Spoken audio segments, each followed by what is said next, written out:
let's go to one of our most trusted news sources, shall we? It's a true slayer of mis, dis, and malinformation. Yep. Who's this going to be? Upholder of truth, liberty, and apple pie, I imagine. I mean, it being apple pie with just a hint of atrazine. Just a hint of atrazine because it's got wheat. It's probably got some corn. It's got apples. I don't know if you're allowed to use it on apples, but you're allowed to use it on corn and wheat. And they do. I am talking, of course, about the New York Times. Yes. This week, man. New York Times. This week, the New York Times published yet another hit piece on RFK. Okay? 5 noteworthy falsehoods Robert F. Kennedy Jr. has promoted. A longtime vaccine skeptic, Mr. Kennedy is leaning heavily on misinformation as he mounts a long-shot 2024 campaign. Thank you, New York Times, for protecting us from his misinformation. There are 5 falsehoods that they talk about in this article. We could talk about all of them. We're just going to talk about the one that's relevant to what I'm talking about today, right? So we go down to, he has made baseless claims about a connection between gender dysphoria and chemical exposure. In an interview last month with Jordan Peterson, a conservative Canadian psychologist and public speaker, Mr. Kennedy falsely linked chemicals present in water sources to transgender identity. A lot of the problems, he had said, we see in kids, particularly boys, it's probably underappreciated how much of that is coming from chemical exposures, including a lot of sexual dysphoria that we're seeing, he said. He referred to research on an herbicide, atrazine, in which scientists found that, quote, it induces complete feminization and chemical castration in certain frogs. Yes, it does. But, the New York Times continues, no evidence exists to indicate that the chemical, typically used on farms to kill weeds, causes the same effect in humans, let alone gender dysphoria. And according to the Centers for Disease Control and Prevention, quote, most people are not exposed to atrazine on a regular basis. Well, we know for sure that the CDC is either just wrong or flat out lying. And with regard to the research that does not exist, no evidence exists to indicate that the chemical typically used on farms to kill weeds causes the same effect in humans. Well, let's just see about that, shall we? My God. Okay, so I simply did a search on Google Scholar for atrazine human health effects. I got many thousands of hits, many thousands of hits. One typical paper, and we'll go to the site here in a minute, but and I'll post this. But one typical paper finds that sure, there are some concerning cancers and endocrinological effects that some research has found to be associated with atrazine. Yeah, but it's really not that bad. Atrazine disappears really quickly from the environment and from you, and the research wasn't as strong as it seems. Anyway, signed, yours truly, I kid you not, the Society of Chemical Industry. That is who is putting out this work. Okay, so here it is. This is published in the journal Pest Management Science. Okay, Pest Management Science, which I don't know if I can zoom in here really well, but you will see that their tagline is where science meets business. That is literally the tagline of the journal where this piece of garbage research was published. Okay, so give me my screen back here for just a minute, Zach, while I find, oh no, here we go. So here it is. Here is their site, the Society for whatever I called it. Pest Management Science is the International Journal of Research and Development in Crop Protection and Pest Control. Look at that banner. Look at that banner. Are you interested in receiving this SCI journal? You too can have your crops sprayed with a crop duster and everyone will be happy and dead in no time. There's plenty of insecticides out there. Most of what we're talking about is atrazine, which is an herbicide. Certainly, again, this is the pest management. The journal is called Pest Management Science. It used to be called, they recently changed the name of the journal to Pest Management Science from Pesticide Science. They just called it that. It was called Pesticide Science, the journal, published by the Society of Chemical Industry, whose tagline is literally where business meets science, or was it where science meets business? I don't remember. Where science meets business. So sorry. So it strikes me, I don't know anything about this publication, but based on what you've presented about it, it seems like an analog for the phony fields surrounding grievance studies, right? You've got a bunch of fields that pretend to be doing science and revealing new things that we didn't know about the way humans function.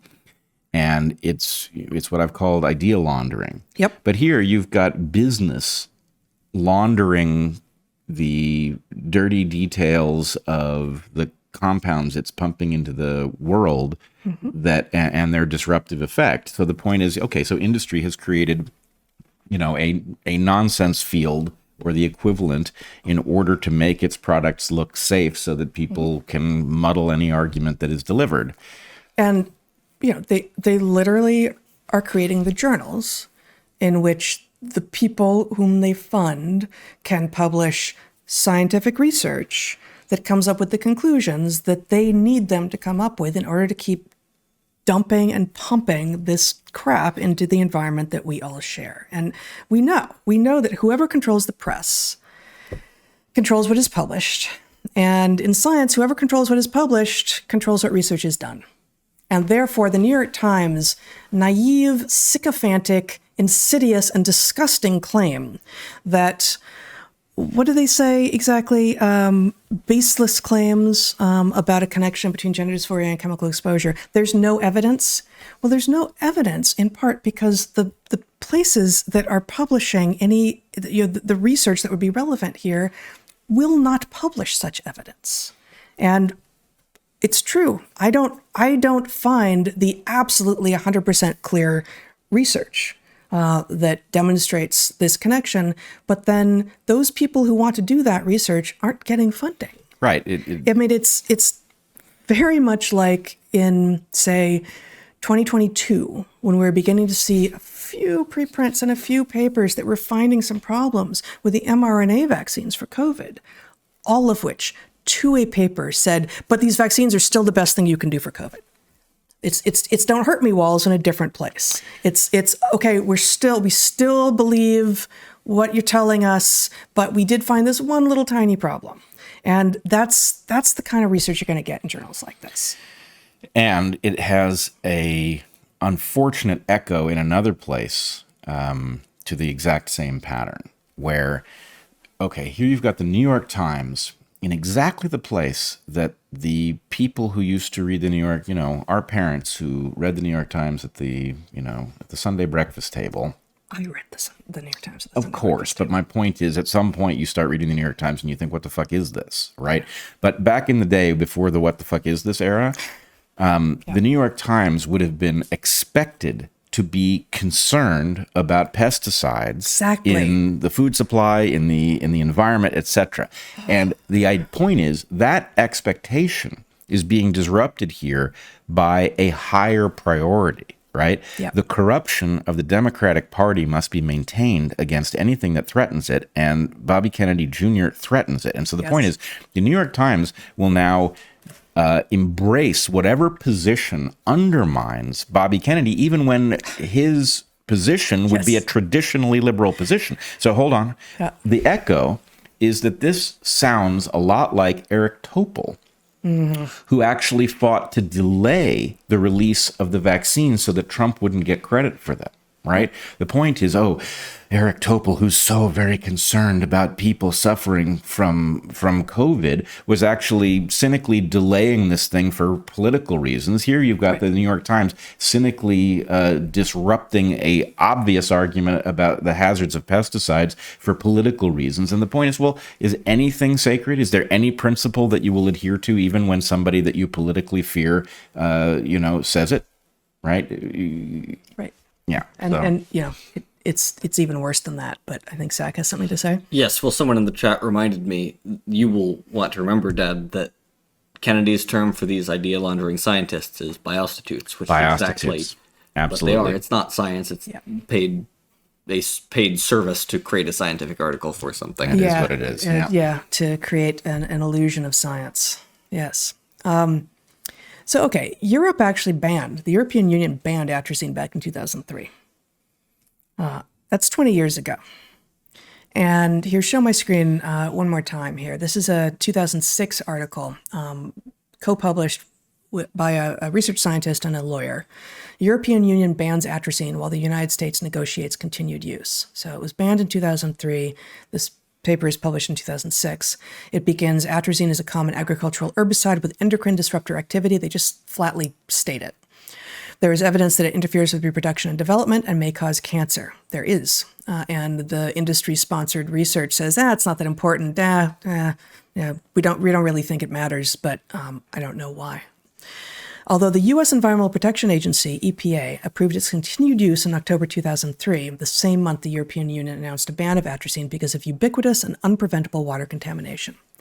The authors of this paper, and I'm not going to read through all of it, but the authors of this paper reviewed regulatory procedures and government documents and report efforts by the manufacturer of atrazine, Syngenta, to influence the U.S. atrazine assessment by submitting flawed scientific data as evidence of no harm and by meeting repeatedly and privately with EPA to negotiate the government's regulatory approach. Many of the details of these negotiations continue to be withheld from the public, despite EPA regulations and federal open government laws that require such decisions to be made in the open. One more little piece from this paper. Despite statutory requirements that agency advisory committees must be objective and publicly transparent, EPA officials held approximately 50 private meetings with Syngenta regarding atrazine in 2003. EPA established and utilized 2 advisory committees composed only of representatives of Syngenta and EPA without any public representation. EPA's 2003 approval of atrazine relied on the final recommendations of these 2 committees, characterized by EPA as joint efforts between EPA and Syngenta to determine how atrazine should be regulated and where it should be monitored. Yeah, that.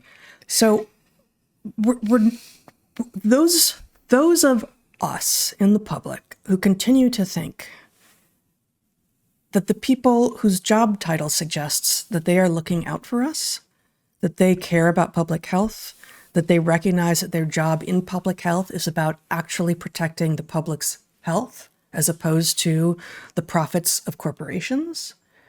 Those people who still believe that need to wake up. This has been going on for a very long time.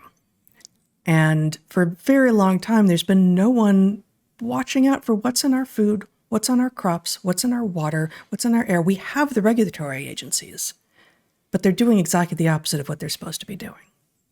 Yeah, we don't, it's a subtle distinction. We don't have the regulatory agencies. What we have is something that has hollowed them out and left them there so that we don't even, if you knew, as we know when we travel in other parts of the world, that there's nothing protecting us, we can at least take some steps to protect ourselves. But when you have something that is ostensibly doing the job, that is specifically not doing the job, in fact, it's doing the inverse of the job, you get the danger of the false sense of security and the full exposure to this stuff.